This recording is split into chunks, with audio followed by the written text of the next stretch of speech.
It's not about glorifying me, it's about glorifying God. And all the members on my team had been part of saving like plenty of people, tons of people.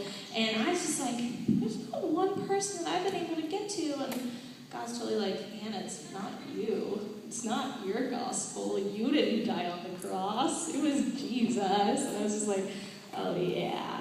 Okay. All right then. And it's amazing because we stopped by this one house doing door knocking, informing them about the children's program. And there is this, if you've ever seen any Indian women, they're incredibly stone-faced. Their culture is incredibly oppressive for females, and so that does not allow them to show much emotion. And so I walk in, and there's this elderly Indian woman, and she's raising her granddaughters, and her son didn't have a job, and their mother ran out on them about a year before. I'm afraid I'm just going to do something embarrassing and explode over me, so please laugh to make me feel better if that does happen. So yeah, and we walk in, I have a translator, and we walk in, I'm talking to her, and I just tell her about the children's program.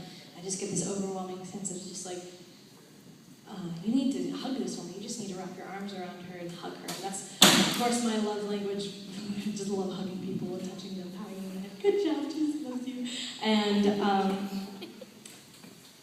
it's not something you do all the time when you're in ministry because, especially Indian people, they don't feel comfortable with strangers touching them. They don't feel comfortable, barely feel comfortable touching their own children, much less somebody who they don't know touching them.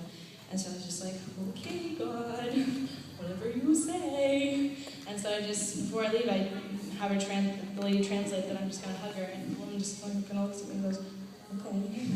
And so I just wrap my arms around her, and 2 seconds into it, this woman just loses it. She just breaks down crying. This old woman, not just crying, it was the rocking, stuff, life is hard, cry. Oh my goodness. And I just stand there for I don't know how long and just hold her and pray and speak to her. And it's a funny thing, she doesn't even understand, but it's so funny how God is just like, he crosses those language barriers and spoke so deeply to her heart. And she understood God's love for her and that he was taking care of her and the mess she was in. And she came that night to the family service we had. And she accepted Christ, and I was just like, hallelujah, praise the Lord! Somebody accepted Jesus, their life has changed, literally. And it was so great, and oh, guys, it's so exciting. That's so exciting whenever God needs to. Okay, anyways, so yeah, that was awesome. We had children come.